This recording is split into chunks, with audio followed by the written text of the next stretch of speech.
Hello, hello, and welcome back for another Coffee with Laura. Guess who I am? I'll give you a hint. I'm Laura. I know. Weird. It's fine. Fuck perfection. Yeah, I said it. As a previous perfection addict, fuck it. And I mean it because God, did it drive me insane and waste time and energy and make me stress. And honestly, when I think about it, I don't even understand why anymore, but it doesn't work. It's the lie that culture has convinced us is true because really what it is the fact that we don't like having control. When it comes to our food, let's start there. We think if we're not losing weight, it's because we're not perfect, not the perfect amount of calories, macronutrients, workout, you name it. We look at every single individual action and we shame and judge ourselves and convince ourselves the solution is to be perfect. But let me tell you why that's impossible. One, every thought you have influences your hormones. Now, we have about 70,000 thoughts in a given day, but only 5% of them are new thoughts, which is good when it comes to what we're trying to do, which is perfection. Which means the 95% of thoughts that are regular have a regular hormonal flow in our body, which is good. But that 5% of new thoughts changes our hormonal habits in our body, which what that means is changes your metabolic burn, changes the energy needs of your body. It makes perfection unknowable unless you're measuring your hormones every single day, which maybe if you're a doctor, you have access to that, but most people aren't doing that every single day. So you can't be perfect no matter what you do because your hormones are changing every single day. And that's just one factor, just how you think differently. Now let's talk about sleep. We know we should get 8 hours of sleep. And I know this, and I still struggle with that. It's not that I don't honor sleep. I love sleep. It's just there's so many things I want to do in a day, and sleep seems easy. 7 hours seems okay. That's what I say to myself, and I know I'm wrong. But if I sleep 6 hours one night, if I sleep 9 hours one night, if I sleep five, if I sleep seven, even the quality of my sleep is going to interfere with the perfection protocol around our food because our body's ability to recover and cleanse and restore changes based on how well and how long we sleep. So that's two. Hormones aren't the same every single day, and sleep isn't the same every single day. What about stress? Who can honestly say that their stress is the exact same every single day? No one, right? It's damn near impossible. And when we stress, how hard we stress, how much we stress about it, all of that also influencing our body budget needs. So, three things that you are doing every single day, completely, mostly out of your awareness protocol, and they're affecting how much you should eat, when, all the questions that we normally ask. You can't be perfect. And even if you do weigh your food, the weight isn't an exact science because of all the things that happen in your body. Perfection isn't real. Perfection is a desire for control. We want a different outcome, and we're only willing to look at certain things, which is the lifestyle element, which is why I encourage you to find the lifestyle that fits you, that makes you feel good, and then discover the body. But different talk, not today.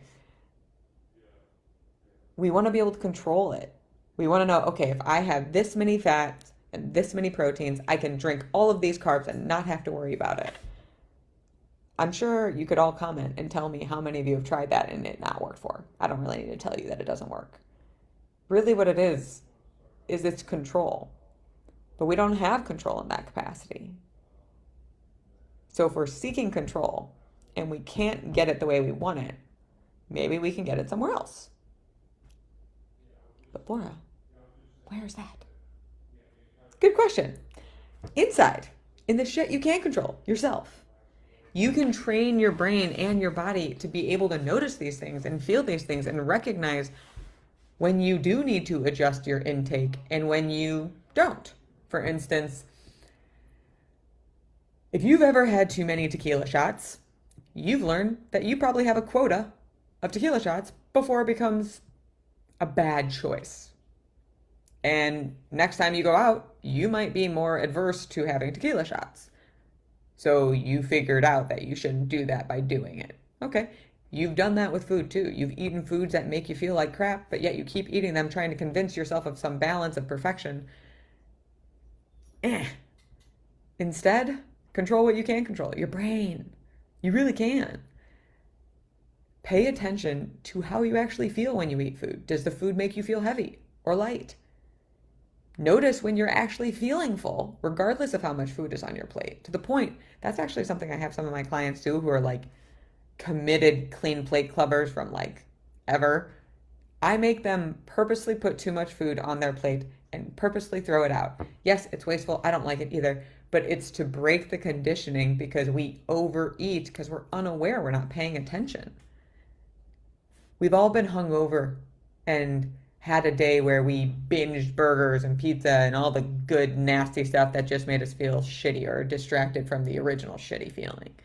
And we've all had those hungover days where we eat absolutely nothing. Why is it okay then, but it's not okay in our regular daily life? Because we're in pain? We're in pain one way or another. We just don't necessarily feel the pain or recognize what's going on because our body is so magnificent, it can work through all of it for us. We can't be perfect when it comes to food. We just have to work with the unbelievably intelligent body that we have that's always communicating with us, telling us what we need. Train your brain to notice how you feel with your food, to notice what foods are making you feel energized and light and giving you the outcomes that you desire and which ones make you want to go take a nap. And then decide when you want to eat them. I'm not saying don't create the rule of you should have this and you can't have that, because as soon as you say you can't have that, you're going to want that. So it's not that. But it's a very simple formula. If you pay attention to how your body feels when you consume different foods, you honor the different physical signals that your body sends you, you're consistent about seeking the pleasure within your nutritional habits, within your fitness habits, you're going to see results. Because from a brain forward place, our body wants reward. One of the main reasons that people struggle with their weight loss journeys is they say the main reason they want to lose weight is because they don't like how they look. They want to feel comfortable in their skin. They also know that it makes them less stressed and they feel better. These need to switch for consistency and results to get there, because the body image, the shifting in how your physical appearance will actually look, that takes time. I don't like it any more than you do, but we all know it's true. It takes time. And our brain just isn't that patient because of all the instant gratification we have everywhere. As soon as we shift it to where our feel goods, the energy, the confidence, the strength, the power that we get from physically moving our body, from eating well, we make that what we're seeking. We get that every fucking time. Our brain's like, ooh, give me a hit of that drug. I like that drug. That one's nice. And if you keep that up because the pleasure's there, guess what follows? The body image element. I get it. You can still want the shift in your body. I do too. I'm just done doing it the hard way.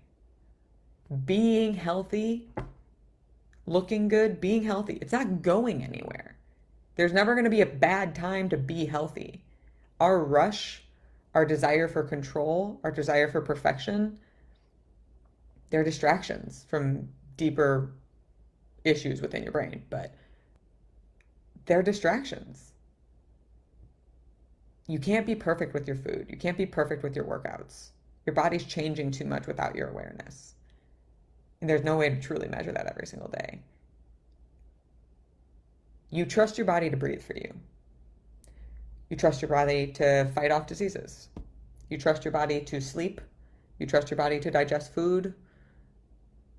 You trust your body to do a lot of really, really important things that you wouldn't be here if you didn't trust your body. Why not trust your body with this too? That's all I'm saying. And on the subject of ditching perfection, I happen to come out with a fantastic new freebie that I think you guys are going to dig. It is a 4-week free workouts, 4 totally different types of workouts to ditch perfection and find fun within your workouts. And all you literally have to do is sign up so that they come to your email. And then you get 4 totally different types of workouts. It's really fun. I've had like 15 people sign up and send me great messages about how much fun it is. And I put it up last week. But fuck perfection.